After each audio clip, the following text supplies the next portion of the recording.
السلام علیکم خواتین و حضرات، میں ہوں فیصل محمد اور آپ دیکھ رہے ہیں ہمارا YouTube channel views of Faisal Muhammad. دنیا اس وقت شدید ہیجان کا شکار ہے۔ ٹرمپ نے آنے کے بعد جن اقدامات کا اعلان کیا تھا اس کے اثرات یا آفٹر شاکس جو ہیں وہ مسلسل آ رہے ہیں۔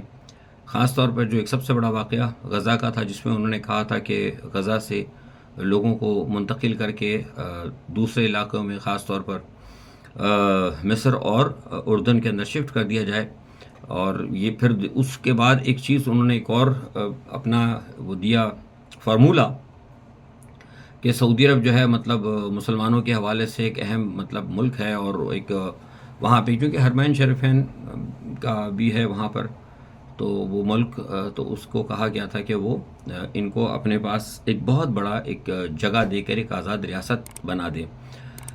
تو ظاہر سی بات ہے، ہم نے بھی اور جو بڑے بڑے تمام جو ادارے ہیں اور بڑی تمام بین الاقوامی شخصیات ہیں اور تمام جو دنیا کے بڑے اہم ادارے ہیں، انہوں نے ٹرمپ کے اس فیصلے کو ناپسند کیا، بلکہ اسے ناقابل عمل بھی قرار دیا، سوائے اسرائیل کے۔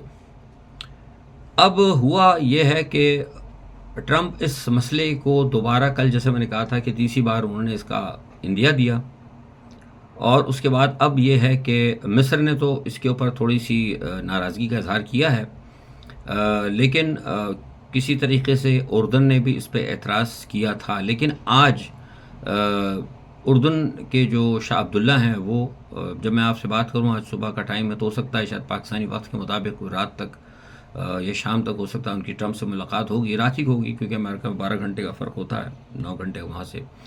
تو اس ملاقات کے اندر یہ طے ہوگا کہ کیا اردن فلسطینیوں کو اپنے پاس بسانے کے لیے راضی ہے، کیونکہ ٹرمپ نے کہا تھا کہ اگر مصر اور اردن اگر ہماری بات نہیں مانتے تو ہم ان کی ٹوٹل امداد جو ہے بند کر دیں گے۔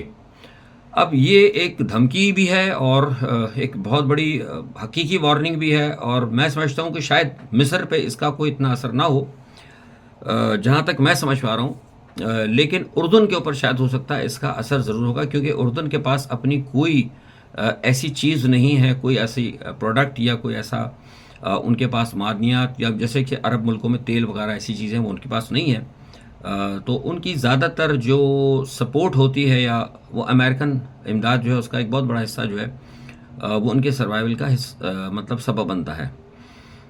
تو ایسی صورت میں مجھے لگتا ہے کہ شاید ہو سکتا ہے، میرا خیال ہے کہ اردن جو ہے ہتھیار ڈال دے۔ اب دیکھیے یہاں ایک چیز جو بہت اہم ہے، بحیثیت مسلمان آپ لوگوں کو اس تمام اہم صورتحال سے ضرور واقفی رکھنا چاہیے اور دلچسپی رکھنی چاہیے آپ کو۔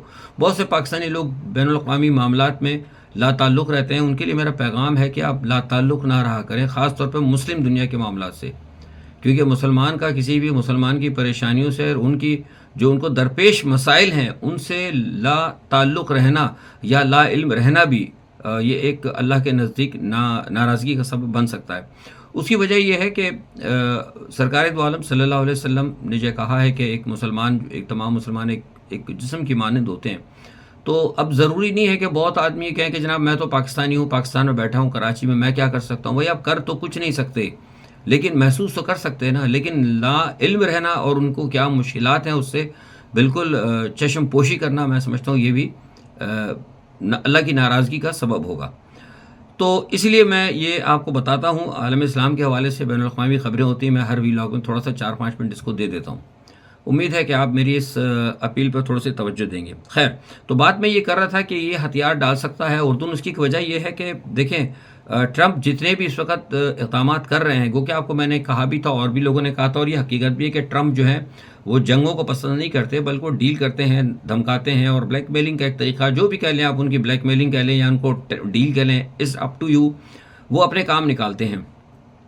لیکن اس وقت انہوں نے دیکھا کہ ان کے آنے کے بعد جب انہوں نے غزہ سے بات کی تمام فلسطینیوں کو نکالنے کی، تو مسلم دنیا کا ری ایکشن انہوں نے دیکھ لیا۔ دیکھیے مسلم دنیا کا جتنا بھی ری ایکشن آیا ہے وہ صرف بیانات کی حد تک ہے، کیونکہ ٹرمپ نے مسلمانوں کو تو تول لیا تھا اسی دن ہی، جب غزہ کے اندر لاکھوں لوگ جب شہید کیے گئے، پورا غزہ تباہ کر دیا گیا، تو ٹرمپ نے تو مسلمانوں کے جو وزن ہوتا ہے نا، ویٹ، ان کی ویٹ تو دیکھ لیا تھا کہ بھئی یہ کچھ نہیں کر سکتے۔ اور اب جب اس نے یہ کہا تو اس کے بعد بھی سعودی عرب سے بھی بیان، ادھر سے بھی بیان، ادھر سے بھی بیان، اب OIC اجلاس بلا رہی ہے. مطلب وہ یہ ہے کہ بس بیانات نشستن نہ گفتن والی بات ہوگی اور پھر مطلب کوئی فیصلہ نہیں. کم از کم اس میں یہ ہونا چاہیے تھا کہ تمام مسلم دنیا کی طرف سے ایک فوری طور پر OIC کا ہنگامی اجلاس ہوتا اور اس ہنگامی اجلاس کے اندر یہ کہا جاتا ہے کہ اگر سعودی عرب اگر غزہ سے اگر لوگوں کو نکال کے سعودی عرب بسا دیتے ہیں یا اردن یا کسی جگہ اگر بسا دیتے ہیں تو اس کا مطلب یہ ہے کہ پھر اگر امریکہ اگر ایسا کرتا ہے تو پھر تمام مسلم دنیا جو ہے نا امریکہ کے ساتھ اپنے سفارتی تعلقات پر غور کرے گی، اور نہ صرف یہ بلکہ غور اگر نہیں کرے گی تو کم از کم ان کا سفارتی درجہ کم کر دے گی. اور ساتھ میں یہ بھی کہا جائے گا امریکہ سے کہ آپ کو جتنے یہاں پہ چائنا کے حوالے سے، روس کے حوالے سے یا کسی اور حوالے سے ہم نے آپ کو جو فیسلٹیز دے رکھی ہیں، جو اڈے دے رکھے ہیں، وہ آپ براہ کرم یہاں سے اٹھا لیں، کیونکہ ایسا نہیں ہو سکتا کہ آپ مسلمانوں سے مدد بھی لیں اور مسلمانوں کی خون ریزی بھی کریں. کوئی اس قسم کا ایک بیانیہ اگر آ جاتا کم از کم تو شاید ہو سکتا تھا ٹرمپ کے اوپر کوئی اثر ہوتا. کیونکہ یہ بات جو میں کر رہا ہوں نا، یہ آپ سمجھیے کہ میری بات نہیں ہے، یہ میں اپنے الفاظ کے اندر بہت ساری آپ کو کہیں نہ کہیں سے سفارتی سطح پر جو باتیں ہوتی ہیں نا وہ اس کا اشارہ میں دے جاتا ہوں. میں یہ نہیں بتاتا کہ کس نے کہا، کیسے کہا، کہاں بات ہوئی، کیونکہ وہ ہمارے ڈومین میں نہیں آتا. پھر ہمارے لیے وہ کچھ چیزیں جو نا مسئلہ بن جاتی ہے ہمارے لیے. تو اگر یہ بات بھی اگر ہو جاتی تو ٹرمپ انتظامیہ کچھ سوچتے، لیکن ٹرمپ انتظامیہ تو بالکل مطمئن ہے کہ مسلمانوں کی طرف سے کوئی ریئیکشن ہے. بیانات تو خیر ٹھیک ہے، بیانات تو سارے دیتے ہیں، ہم بھی ایک بین الاقوامی آرگنائزیشن کے ساتھ ہیں، ہم بھی بیانات دے دیتے ہیں، بڑا ٹھوک کے دے دیتے ہیں، بین الاقوامی سطح پر بھی چھپ جاتے ہیں، سب کچھ ہوتا ہے. لیکن جوابات بھی آتے ہیں، خط و کتابت بھی ہوتی ہے، عالمی اداروں سے بھی ہوتی ہے، سربراہوں سے بھی ہوتی ہے، لیکن فائدہ کیا اس کا؟ فائدہ کچھ نہیں ہوتا. اصل بات ہے کہ کوئی مؤثر کام ہونا چاہیے. تو مؤثر کام اس قسم کا ہوتا ہے کہ آپ کو دباؤ دیں.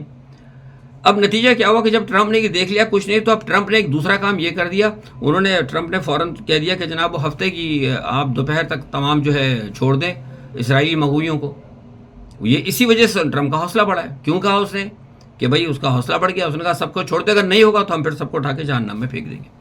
یہ ایک انتہائی خطرناک صورتحال ہے. اور یہ جو کچھ بھی اگر ہوتا ہے آگے جا کے اگر مسئلہ بڑھتا ہے، خراب ہوتا ہے، تو میں سمجھتا ہوں کہ یہ اس کا سارا معاملہ جو ہے نا مسلمانوں کے اوپر جائے گا، کیونکہ ٹرمپ تو دباؤ دے رہے ہیں. اب دیکھیے ٹرمپ نے ادھر روس کے زیلنسکی کو کیا کہا، زیلنسکی کو اٹھا کے انہیں کھڈے میں پھینک دیا تندور کے اندر. انہوں نے کہا کہ جو تمہارا جو مسئلہ ہوا ہے، جو تم جنگ لڑے ہو روس کے ساتھ، میں نے اسے کہا نا کہ بڑی طاقتیں جو ہے نا یہ لڑواتی ہیں، ان کی سازشوں سے ہی پاکستان جیسے ملک کو بھی ہوشیار رہنا چاہیے. انہوں نے کہا ٹھیک ہے، کتنا پیسہ ہم نے آپ کو، امریکہ نے آپ کے اوپر لگایا روس سے لڑنے کے لیے، وہ پتہ نہیں 50 بلین، پتہ نہیں کتنے بلین کا. انہوں نے کہا ہے کہ یہ یا تو ہمیں ادا کر دو، ورنہ جو تمہارے پاس معدنیات والی جو زمین ہے نا وہ ہمارے حوالے کر دو. چلو ہو گئی کہانی ختم. تو اب وہ ہے ٹرمپ کے اس اعلان کے بعد جو ہے حماس بھی دوبارہ، کیونکہ حماس بھی کسی حد سے یہ، کیونکہ جنگ بندی تو ہوئی، میں نے آپ کو کہا تھا کہ جنگ بندی ناکام ہوگی، اسرائیل کے حملے مسلسل جاری ہیں. تو ان اسرائیل کے حملوں کو دیکھتے ہوئے حماس نے کہا تھا کہ ہم مزید آدمی جو ہے مغوی نہیں رہا کریں گے. تو ٹرمپ نے ان کو دھمکی دے دی. ادھر انصار اللہ نے بھی کہہ دیا کہ ہم اپنی کارروائیاں اسرائیل کے خلاف شروع کر رہے ہیں. تو یہ ایک صورتحال جو ہے نا دنیا میں عجیب سی ہوتی جا رہی ہے. سب جگہ جو ہے کہیں نہ کہیں دوبارہ وہ دہشت گردی اور لڑائی جنگ اور ساری باتیں، کیونکہ افغانستان کے حوالے سے اور پاکستان بھی کہیں نہ کہیں اس حوالے سے جو ہے نا ہر جگہ جو ہے ڈسکس ہو رہا ہے. افغانستان کے حوالے سے کل جو ہے کیا کہتے ہیں یونائٹڈ نیشن کی جو سیکورٹی کونسل ہے اس کے اندر ایک اجلاس ہوا، اس کے اندر بات ہوئی کہ کس طریقے سے افغانستان میں دہشت گردی بڑھ رہی ہے. وہاں داعش خراساں کی بات ہوئی، داعش خراساں کا ذکر کیا گیا، داعش خراساں کا. اور جو وہاں پہ جو ان کے دہشت گردی کے حوالے سے جو ہیں مشیر، انہوں نے کہا تھا کہ یہ جو داعش ہے یہ یورپ کے اندر حملے کرے. آپ پتہ بھی یورپ میں حالیہ حملے ہوئے تھے، تو یہاں اس کے بعد سے مسلمانوں پہ ویسے ہی بہت دباؤ ہے. اور یورپ میں مسلمانوں کے ساتھ کیا ہونے والا ہے یہ میں آپ کو گزشتہ دو سال سے بتاتا رہا ہوں، اگر آپ کو یاد ہو، اگر آپ ہمارے دیکھتے ہو یوٹیوب اگر پابندی کے ساتھ، تو وہ اب ساری چیزیں آہستہ آہستہ سامنے آتی جا رہی ہے. ساتھ ہی ساتھ جب یہ بات ہو رہی تو وہ امریکہ نے بھی وہاں پہ کہہ دیا، جو امریکہ کے مندوب تو انہوں نے کہہ دیا کہ ہاں جناب بالکل داعش بہت بڑا خطرہ بن رہی ہے، اور داعش ساری دنیا کے لیے خطرہ بن رہی ہے.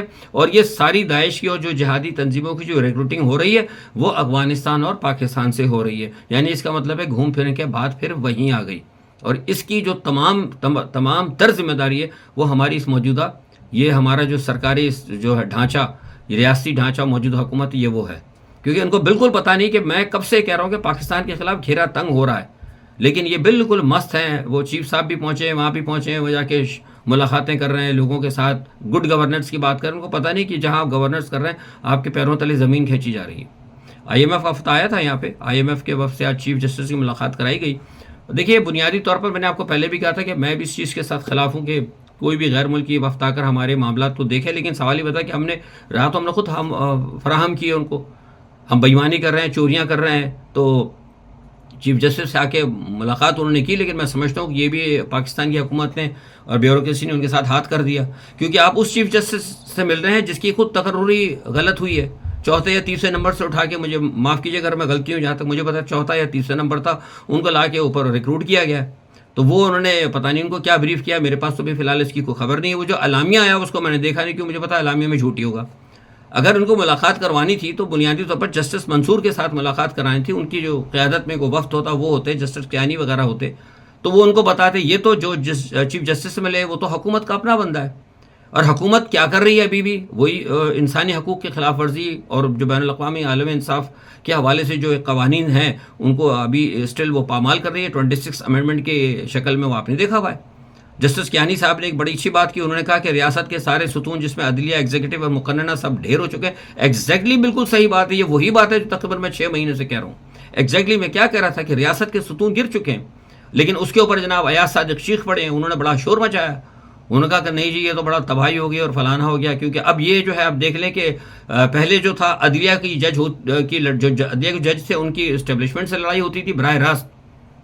اسٹیبلشمنٹ کا حصہ ہی ہوتا ہے یہ بھی ریاست کا، فوجیوں کے ساتھ ہوتی ہے. آپ کو یاد ہے پچھلے مرتبہ اتھر اللہ کے دور کے اندر جب وہ تھے تو یہ بات ہوئی تھی کہ ISI کے لوگ آتے ہیں ججوں کے چیمبر میں ملتے ہیں، اور فوج کو باقاعدہ نام تو نہیں لیا لیکن انہوں نے کرٹیسائز کیا. سب کو پتا ہے کس کو کرٹیسائز کرتی ہے عدلیہ، تو دفاعی اداروں کو انہوں نے کرٹیسائز کیا، آرمی چیف کی اور انوالومنٹ وغیرہ جو ساری ہوتی رہی ہے ان کے دور کے اندر، باجوہ کے دور کے اندر، اس کو کرٹیسائز کرتے رہے.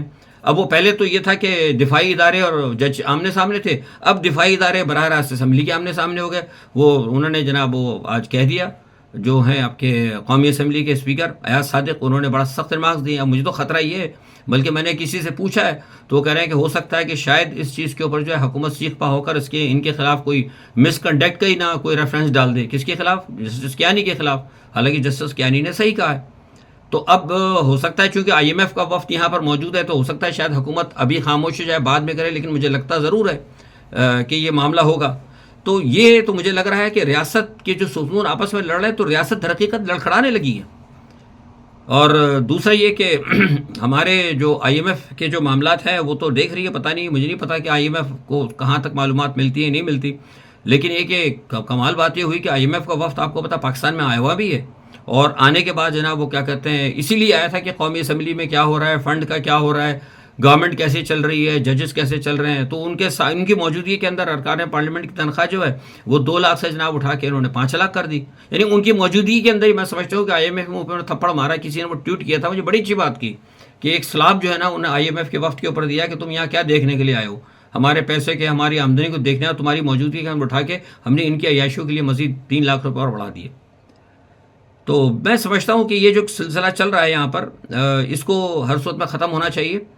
دوسرا ہے کہ عمران خان نے چیف جسٹس کو خط لکھا ہے، اور افسوس کی بات یہ ہے کہ وہ چیف جسٹس صاحب جو ہیں انہوں نے وہ خط پہ خود کو کارروائی کرنے کے بجائے اس کو اٹھا کے آئینی بینچ کے حوالے کر دیا. تو اسی لیے میں آپ سے کہہ رہا ہوں کہ یہ اس چیف جسٹس سے IMF نے مل کر غلطی کی. بنیادی طور پر کوئی تک ہی نہیں بنتا تھا سے ملنے کو، پتہ ہی تو حکومتی چیف جسٹس سے آئینی جو عدالتیں بنی ہیں وہ بیسکلی آئینی عدالتیں نہیں ہیں، وہ ایک پولیٹیکل عدالتیں ہیں. ان کو آپ پولیٹیکل جو ہے نا کورٹس کہیں، وہ کانسٹیٹیوشنل کورٹس نہیں ہے، پولیٹیکل کورٹس ہیں. تو آپ نے اٹھا کے وہ عمران خان کا خط پولیٹیکل حوالے عدلیہ کے حوالے کر دیا تاکہ وہ اس پہ، تو وہ تو سیاسی بنیادوں پر عمران خان سے انتقام کے لیے بنائی گئی تھی، وہ عمران خان سے انتقام لیں گے، اس کا کچھ نہیں ہوگا. تو ایک انتہائی خطرناک صورتحال ہے پاکستان کے حوالے سے ڈیولپ ہو رہی ہے. اور جیسا بھی میں نے آپ کو سارا بتایا کہ کیا کچھ یونائٹڈ نیشن میں ہوا اور جو کچھ باہر باتیں ہو رہی ہیں، پاکستان ہر جگہ ڈسکس ہو رہا ہے. اور یونائٹڈ نیشن کی جو سلامتی کونسل کے اندر جو بات ہوئی ہے پاکستان اور افغانستان کے حوالے سے وہ بڑی انتہائی تشویشناک ہے. اور ایسی صورت میں جبکہ تلسی گیبرٹ جو ہے وہ یہاں پر آ چکی ہے، سخت پاکستان مخالف ہے، اور مسلسل یہاں سے پاکستان سے بھی ٹرمپ انتظامیہ کے خلاف جو باتیں کی جا رہی ہیں، جس طرح ان کو، اور اچانک جس طرح ان پہ دباؤ ڈالنے کی کوشش کی جا رہی ہے. شاید پتہ نہیں ہمارے وزیر اعظم شہباز شریف صاحب بھی ٹرمپ بننے کی کوشش کر رہے ہیں، کوئی ڈیل کریں گے، دباؤ کریں گے، لیکن یہ ڈیل اور دباؤ جو ہے نا مجھے لگ رہا ہے کہ کہیں ہمارے پاکستان کی تباہی کا باعث نہ بن جائے. تو بہتر ہے، دیکھیں، دعا کرتے ہیں کہ اللہ کرے ایسا نہ ہو. آج کے لیے اتنا ہی. اپنا بہت خیال رکھیے گا. اللہ حافظ.